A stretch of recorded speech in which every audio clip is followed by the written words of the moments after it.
Hello and welcome to Neverwinter with Aragon. So unfortunately I made some progress and my computer crashed and it didn't save anything. So we're at level 4 now. I also went and upgraded a good few things, got my companions nearly to 100% bolster, just missing one mythic companion, and I also went and got my mounts all the way up, so we also have that 100% bolster, along with some collars, some mythic insignias even, and that's pretty much it. As for gear, we're just going to have to go through it progressively as anyone would, completing those quests and obtaining that newer gear.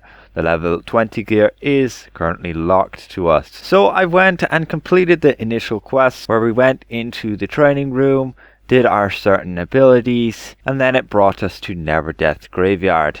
So we're currently on this mission where we've completed everything within the first area with all the Doom guides, and now we've gone to the more of the Cult of the Dragon area, and we're in this current crypt. So we're just going to have to kill off a bunch of these kobolds and continue on our way. Unfortunately, as I've said, none of the previous progress was saved in my recording, so I'm just going to have to continue on from here. A bit of a bummer, but let's go and finish off the remainder of Neverdeath and see where we get to. Killing off those enemies, we can now enter into the tunnel. We have a bunch of cultists here. Play our song nice and quickly there using the keybind. You can use quick play slots, but at a later date when you actually unlock them, which you currently won't have at my level. I believe you'll have to kill everything here because of the way it's set up, and they'll just follow you if you don't. You can watch out for the traps, but a very fortunate thing with those traps is if you walk into them, like I will right now, they don't give you injuries anymore. They'll just give you debuffs, which will expire much quicker. You can see right there, rather than it being like an infinite amount of time and you have to wait like 30 seconds at a campfire. Now it just gives you a debuff for a short duration. And we're in the second area. Play another song here for these guys. Enjoy that. They're all dead. Xuna definitely helps out mightily. We got her from one of those packs, and we thought we may as well save her up for this convenience on my bard. There's our mount power there. That should finish them off, and we should be able to head into the crypt. Play a song for those guys and beat up these guys. There we go, and we should be able to just return now. Hand in both those quests as they are now complete. One just gives us some gold. This one gives us a ring, which is nice, and we accept our next quest. Let's slot in that ring real quick. We can have 2 rings, and he will give us a quest. So we have to make our way to the top part here of Neverdeath. Obtain a bunch of artifacts. I guess we just have to kill a bunch of enemies. Doing so, they should drop them. They do indeed. And we'll have to go to this tomb up here. And I guess we just interact with it, but maybe we'll get put inside. Hopefully we can complete the second quest while we're at it. Just kill off those gnolls. More gnolls here. We have to interact with this bag, kill off these spawned guys, and make our way around to the next area. Now you have to find these pages, I guess, from his journal. Xuna luring literally everything. Sure, why not? And let's pick up these pages. There's our first one, second one, third one, fourth one, and our 5th one. And kill these enemies just here. Alright, and recover the book, which will be just here. Wonderful. Still no portal back, so we'll have to walk through, and the more enemies spawned. Lovely. Still have to get some more guild artifacts, so let's just keep killing some more guys. Pick up those artifacts, and we got them all there. Good stuff. Hand in those quests. There we go. We got some shirt and pants as well. Pretty neat. Exchange those real quick. And we obtain another 2 quests to activate the seals and light the brazier. These would be those seals. Activate the seal and then activate the clockwork mechanism. Do that 3 times to 3 different areas. Activate our second one. There we go. Run away from the enemies. And our third one should be just here. And there we have it. Now we can light the brazier. And we have a portal which we'll enter through into Evernight. And we have to go and activate more seals within here. And have to kill the enemies who are guarding them. It's our first seal. You can literally just follow the glowy path, or you could look on your map and probably get more strategic pathing. That's our second seal, our third seal, and our final should be just around the corner. And the enemies ambush me. And that's our 4th seal. Now we have to activate the shadow lock. It rises up out of the ground and we pull the big lever. There we go. Now we just have to return. Hand in those quests real quick. We got a blue rapier, and we have a final quest from himself, which will get us to level 5. I guess this will be the mini dungeon of this part, where we have to go and enter the Clockwork Tomb approach. And we made it there. Enter in. We should be able to use our mount. Just fly through here. Zip past these enemies. And we have the big hall here. Oh, okay. I guess we are going to have to make our stand here, kill everything real quick, make our way into it. Now we have to start the clocks. Ooh, that's a glass floor. Just a bit of lore.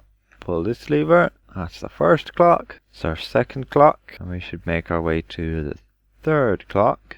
Jump our way down here. All the way, and we start the third clock. Open these doors, kill off the enemies, and we have our fourth clock just here. We activate it. Ooh, gelatinous cube. Set the hour. And we have a fifth clock. Wow. How many clocks in this place, and what do they even need them for, eh? I guess I could read the lore. There's plenty lying around, like one in here. And descend further down. Answer the question of time. I am the most ominous and portentous hour, both the darkest and the lightest, and the greatest of them all. What am I? Midnight, noon, or 12? It's definitely 12. We continue. And enter through these doors to find Valindra. There she is with her blue dragon. And they disappear. And we have to face off this Spider Queen. Fairly easy enough, just don't get swamped by all of her minions. Use our mount power and she should be dead. And we just have to go and return. Luckily, we have a shortcut to our home, and we just have to make our way all the way back. Hand in the quest and we should get to level 5. Hell yeah, we are going to unlock a duet and a new song. Pick up this quest here, and that's it. We have to report back to Sergeant Knox and Protector's Enclave. So, with that completed, we did get some new gear. We got a new loot here, a blue one, and we are also level 5, so we can equip this purple gear, which we picked up randomly, and we can equip Duet instead of that actual Flourish. We also have a new song, but I really don't see anytime I would use it. So with that, I guess we can also open a bunch of these Neverember recruitment packs, since we have leveled up a bit. The last one was level 3, so we open that one and we get some Neverember's incentives. That was broken for a while, so let's open the fourth one. More incentives and some scrolls, and the fifth one, where we get 100% off 16 bank slots. That is awesome. Something I definitely needed. Now these things do seem to be all character bound, so I guess they kind of had to do that, but it's unfortunate. So we can buy that, and that gives us some bank slots. That's awesome. This character now officially has the most bank space of any of my characters. I can slot the Strange Grizzly and just save these scrolls for when we really need them. As for your other equipment, just go and convert it all to appearance items. You might not need it, but you probably don't need the gold bat you can convert it to anyway. You can always sell the gear if you really need to one of the vendors. You can see these rings. You can't even sell them for gold, so just convert them.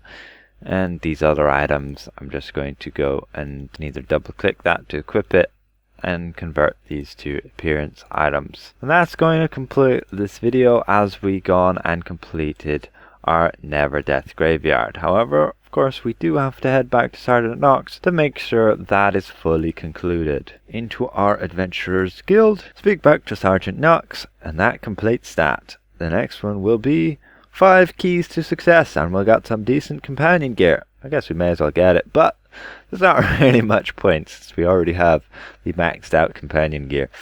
Alright, so that's that, and we can go and obtain our reward from Neverdeath. At least we should be if we continue the story. What else do we have to complete? Okay, then we do have to complete these lockboxes. I guess we go to the key section and we claim our free shimmering lockbox keys. Into our inventory, we have these 3 shimmering lockboxes, which really aren't going to contain too much here, and open them, I guess. And there we go. We got a horse, we got a stone of health, And we got an insignia, which we can turn into dust. And then we have to discuss invocation with herself, just around the corner here. There we go, and now we should be able to invoke with our god. And we have to discuss about companions. Speak to herself here, and we should be able to obtain a free companion. The choice is all yours. I'll just take a dog, cause why not? I'm not going to use it anyway. No way I'm going to spend all that AD to rank it up. I guess we'll just bind it. You can click your character sheet, then you can press Alt again, and it'll automatically name it as what you can see as just dog there. Then we have to speak to herself again. Well, one adjacent. About companion gear. Speak to her about those seals. You can spend those seals of adventure, as you can see here, for certain enchantments. Not really recommended. And we'll speak back to Sergeant Knox about the dungeon queue. There we go. So now we can go and queue up into dungeon and skirmishes. Dungeons will have all of these ones available. Bar, Fangbreaker, and Spell Play Caverns. And skirmishes will have all of these here, just except Dread Legion. So that's it, and that should be Neverdeath complete. I guess we speak back to Sergeant Knox, and that's that. We obtain a bunch of the companion gear. So that should be Neverdeath complete, and we can obtain those rewards. They are unfortunately all bound to your character, so again, not much incentive if you want to go and obtain these rewards to give them to other characters. But we do obtain, while leveling up characters, these what you would call Neverember incentives, which you can spend in the store. Just down here in the Seven Suns Costume Market, you have herself by the statue, and she'll give you certain items for those incentives. I believe you can get 100 when you level up a character from 1 to 20. So there we have it. Hopefully this was at least somewhat enjoyable to watch, and if it was, consider leaving the video a like, and if you're new around here, consider subscribing. I'll see you guys around. Goodbye for now.